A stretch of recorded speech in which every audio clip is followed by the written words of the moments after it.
But to get the taste, the real taste, the fastest way is the kirtan. So we're going to have kirtan tonight, huh? What time is it now? 6:15 Maharaj. And at 7 we go down?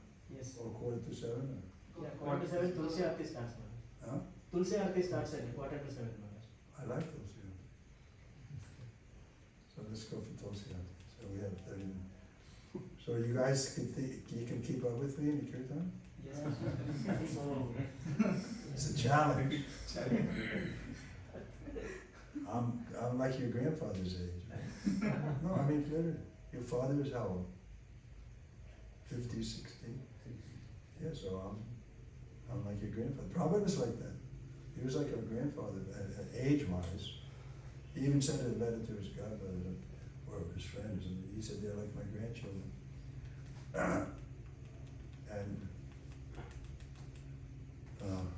we were missing him. Sometimes it said that grandfather is more kind than the father. Father has to be too sick. So, is there more? Let's do another little thing from the Shastra.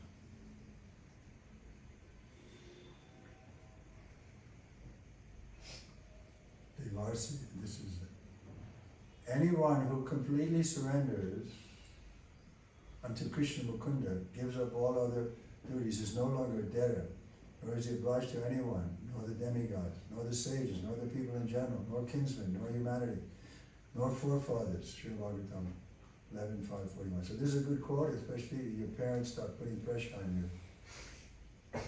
You don't have any duty. If you're a full-time devotee and you're trying your best to serve Sri Prabhupada's mission, you don't have any other duty. You can quote this verse, give to your father, say, tell your wife to stop bothering me. Because you don't have any more duty to it. And that's hard in India, right? Because the parents can put it into your psyche. We did so much for you, now you owe us. Do they do that sometimes? And it's true. And the ordinary servant, we have a duty to the forefathers. We have duty to our parents. But if we become full-time devotees, we don't have any duties. That's what this verse is saying. I'm going to read it again. Srimad Bhagavatam. 11:5. Can we get it here? Or somebody has it? 11:541. Oh, and here's even better. Bhagavad Gita as it is in the purport. 238. 238 purport. I can read that. Just read it out loud. 238 purport. Yeah, please read it. Anyone who has completely surrendered unto Krishna Mukunda, giving up all other duties, is no longer a debtor, nor he is obliged to anyone, not the demigods, not the sages, nor the people in general, nor kingsmen, nor humanity, nor forefathers. Any purport? Oh, that's the purport. That is the purport. Is that the full purport? Okay, let's go on to the next. Huh? I think that's it. Yeah. So it's clear, right? We don't have any other duties, but we have to be fully devoted to Prabhupada, which you guys are trying to do, right? Brahmacharya means. Let me tell you a story about Brahmacharya. I was giving a massage to Srila Prabhupada, and I really liked the service, and I had been asking Prabhupada, when you leave London, Prabhupada, can I go with you and continue the service? And Prabhupada said, let us see. So I was thinking, if it didn't work out, my godbrother Hansa Duda had opened a center in Berkeley, and I was thinking I could go and join him. That would be fun. So I said to Prabhupada, Prabhupada, if you're not going to take me with you when we leave here, can I go to Berkeley and be with Hansa Duda? Just two of us, me and Prabhupada. Prabhupada and I. And what happened was, he immediately waxed angry, real anger. It is not to do your duty to contemplate what is your service. You are brahmachari. I was thinking, wow, when I get involved here, that's how Prabhupada reacted. He didn't like me. He wanted me to be loyal to him, to be his man, not that okay, if it doesn't work out with you, Prabhupada, I can always go to Hans and do that. He didn't like that. And in the future, it turned out that way. I mean, after Prabhupada left, I did work with Hans and then he fell down so badly. And then I was remembering this past time with Prabhupada, and I'm thinking, I just got to be Prabhupada's man and loyal to him fully, and don't think about being anybody else's man. I'm Prabhupada's man. He wants that. He wanted my loyalty. So of course you're going to have other loyalties too, and you should. But still, the principle is that you should be under some authority. And that's the hardest thing about brahmacharya life. In grihastha gives you have a little room to do your own thing. But as a brahmachari, you have to come every day. Yes, sir. What would you like me to do today? That's the idea of brahmacharya. Even Krishna himself, when he was brahmachari, he was collecting wood for his guru. So that's why most people get married, because they don't like the authority, to be under somebody's authority. They want to be free. Of course, they're not free. They're following their mind. Mind is our guru since time immemorial. It hasn't helped us. Therefore, 6th chapter mentions that mind is the worst enemy. Or if we train it, it can be the best friend. So best training is brahmacharya. Okay, any questions, comments? Next, this is a lecture from the Srimad Bhagavatam. So these regulated principles are there. So what is the big plan behind these regulated principles? The big plan is here. Here is the attraction. Pumsa striya mutuni maituni bhavam. Cut down the attraction between male and female. This is the big plan. Otherwise, there is no need of varnashram. Varnashram means to train the candidates gradually to become free from this entanglement of man or woman. That is the basic principle. Lecture in Vrindavan, 1976, October 30th. Then another comment. This is from the database. Prabhupada proceeded to give a very powerful lecture about remaining brahmachari, telling the men, why bother to get married? When you get married, your life will immediately say, where's the house? Where are the children? Where's the clothing? Where's the food? In this way, there will be so many problems. He said it was better to stay simple and remain brahmachari and preach Lord Chaitanya's mission. Everybody's listening? An intelligent person actually interested in getting freed from the material clutches must associate with pure devotees. By such association, one can gradually become detached from the material attraction of money and women. Money and women are the basic principles of material attachment. Sri Chaitanya Mahaprabhu therefore advised those who are actually serious about returning back to Godhead to give up money and women in order to be fit to enter the kingdom of God. Money and women can be fully utilized in the service of the Lord. And one who can utilize that in that way can become free from material bondage. Okay, finished. We still have 15 minutes, huh? Okay.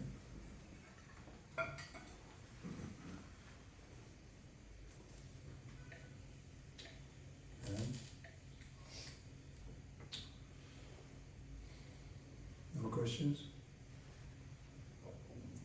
You have a better advantage than me. I was a passionate person, motive passion, I felt it. I was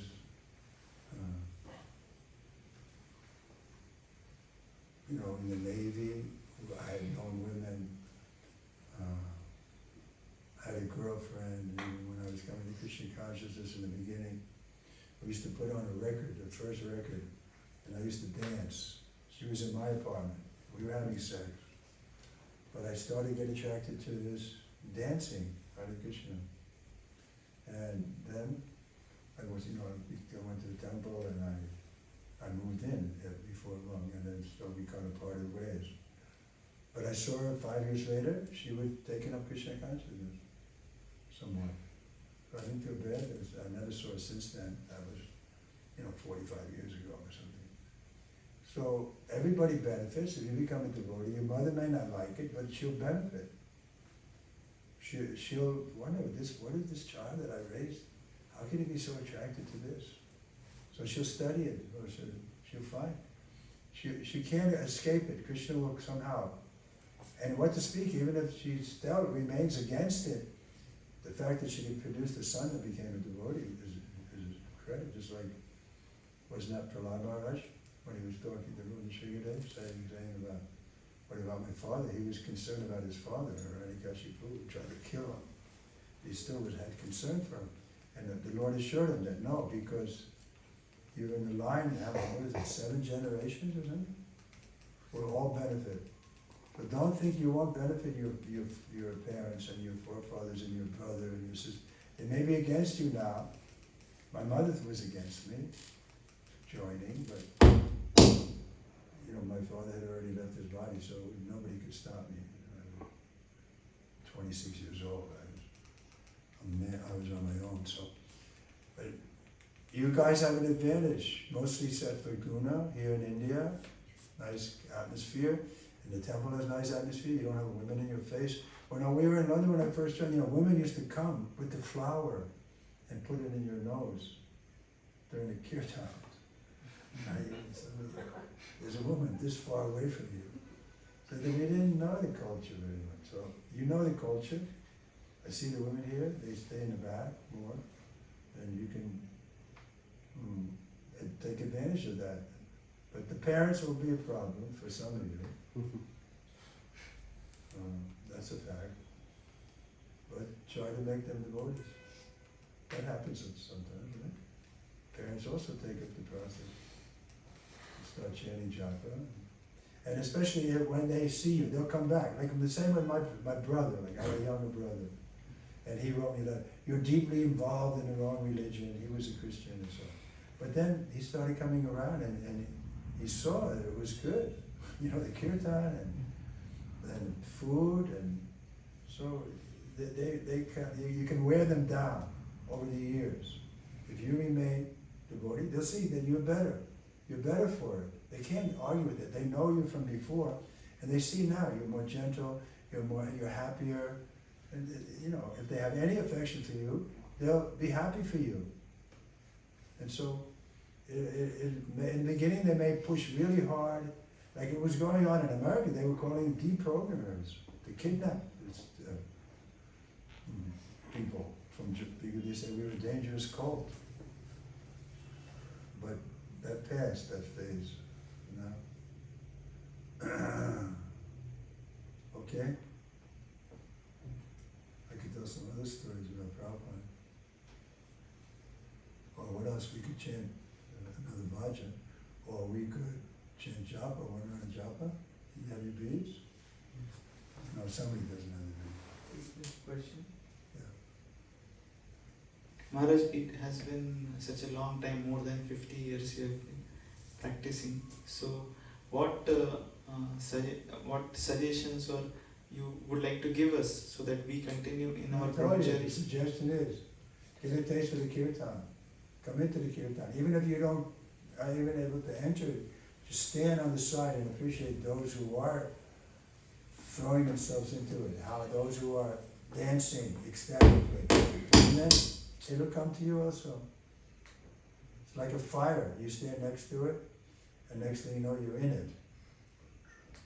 And so that's my advice. Attend the kirtan. We'll see how much you guys are into it tonight.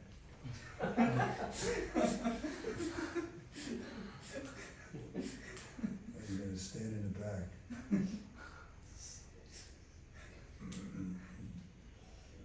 Okay, we're going to chant 1 round. I probably forgot my beads.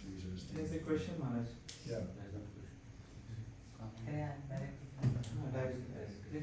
Maharaj, it is mentioned that Prabhupada is like Grihastha Bhikkhu and Chaitanya Mahaprabhu is also Grihastha, right?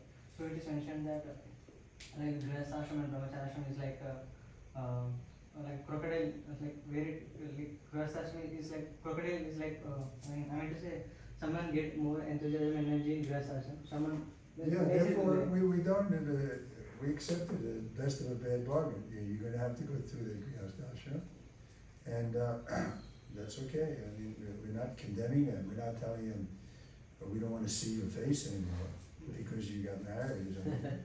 We appreciate that. it's natural that people are going to want to dovetail their sex attraction, and so they have children. Then you'll see, when you're wiping the diapers and cleaning and buying the diapers in the store, nappies is that what they call them, waiting online in the 7-Eleven to buy diapers, then you'll think, is this the best life? That's what you have to go through. Those who want to go through it. And like you say, Prabhupada did, and Bhaktivinoda did, but Bhaktisiddhanta didn't. He was careful not to.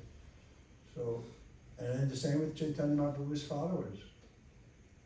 Here we see he's advising Raghunath Bhattacharya, is it? Yeah. Not to get married. But others he didn't, he was not against it. And Prabhupada was like that also. But if you can avoid, then it's an advantage. It's simpler. Like Janani Bhatt said, just wanted to keep life simple. And because if you get married, it's going to be complicated. My experience is, my disciples get married, it never is what they think it's going to be. It's a whole different thing than what they think. It's maybe good for them, and so they don't want to get divorced or something, but you have a conception. This girl there with the big eyes, and she's ready to do whatever you want. It doesn't work out like that when you move in together. She's a person, she has her own ideas, and her own way, and her own desires, and you're gonna have to adjust. Deepak Prabhupada said after 30 it's difficult because you're gonna have to adjust considerably to her way of thinking and her desires. You have to, otherwise the grihastha ashram will become hellish if you don't compromise to accommodate her and her way of thinking and her desires. Everybody has their own desires. Like who was it that Lakshmi Moni, she was in charge of the girls at Gurukula, and she was asking the girls what they would like. And they were all saying, yes, I'd like to get married, have a nice house in Hawaii. That's mostly what they want. They want to be Krishna conscious, but they want to have nice opulent surroundings, nice atmosphere to bring up their children, good house, but they don't worry they're going to get thrown out. So who's going to provide that? You have to do it. Otherwise they can make your life hellish. And that's a fact. But some men are good at making money. It's not a big thing for them. So what? I can have a wife. I can have 2 wives. And why not? I can maintain them. So in the Vedic culture, that was allowed. And the other, that way the women wouldn't be left unprotected. Okay? That's all right? Not okay? The philosophy is simple, the application is difficult, because since time immemorial we've been attracted to the opposite sex. I can't say that I'm completely free. I have to be careful. I don't want to be alone with women. Especially don't travel with women. Prabhupada didn't even travel with his own sister. He didn't travel with the law, or even with the some. She had to take a different train, a different way. So we have to protect ourselves in some way. What were we going to do? Japa? What time is it now? 18:36 I got. One more question or one more comment?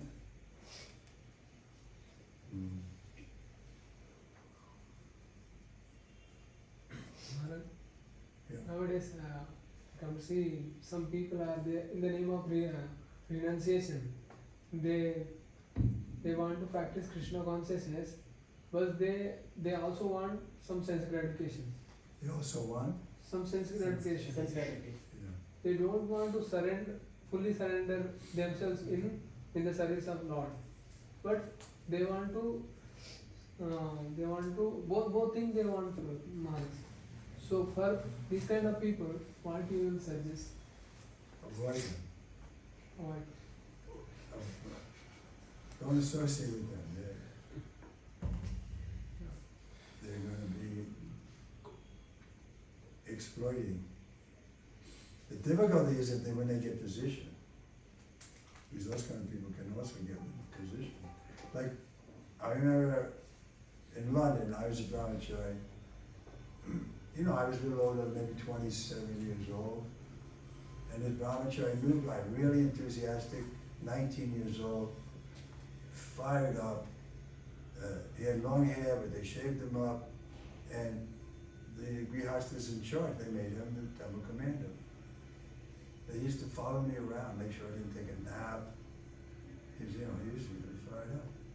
But it lasted 3 months. And then we found out he was homosexual. I didn't know it. But in other words, what I had to tolerate, that was hard. I had to accept him as an authority. He was new, but he got position. So how do I adjust? I just tolerated the best I could. And then, he helped me in some ways, but it was difficult. What to do? Therefore, Lord Chaitanya stresses on this. One who can tolerate the most, he is the most advanced devotee. On your own account, you have to be able to tolerate up to the limit, beyond the limit, beyond patience. Ordinary man will lose his patience, but you have to remain. Just like I just heard the story from Harikesh. He was recording on YouTube about his time with Prabhupada. They were in South India somewhere. Maybe it was here even, I'm not sure. And 5 or 7 Brahmins came in, they pushed themselves into Prabhupada's room. Harikesh was there. And they started criticizing Prabhupada, why he was making these malechas into Brahmins. Us, malechas, his disciples. So Harikesh was ready to beat the shit out of him. He was a tough guy, tall, long arms, he could fight. And they were mostly, medium-sized Indian bodied, so. But Prabhupada said no. And then what did Prabhupada do? He just tolerated. They went on and on. This one spoke, this one spoke, this one spoke. Prabhupada just sat there very peacefully. Then they kind of ran out of steam. They got up and they left. And Prabhupada defeated him because of his tolerance. He didn't defend himself. He didn't make any argument. He didn't quote any scripture because he didn't think they were worth preaching to. In other words, like Haridas Thakur, he was preaching and then he was insulted. He didn't get angry with the guy. He just thought to himself, this person is not ready for Krishna consciousness, therefore I don't want to waste my time with him.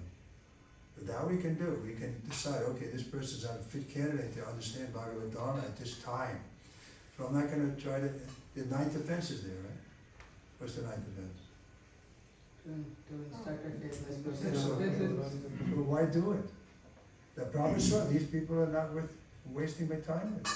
So he just tolerated, and after 5 minutes they were gone. He didn't make a big scene. He didn't, stand up and get angry, which I would have done.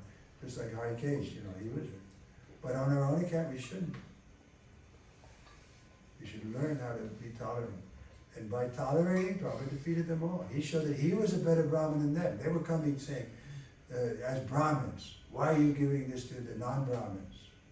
Right? That can be the mentality. Therefore, Chaitanya Mahaprabhu picked up people like Haridas Thakur, made them Namacharya.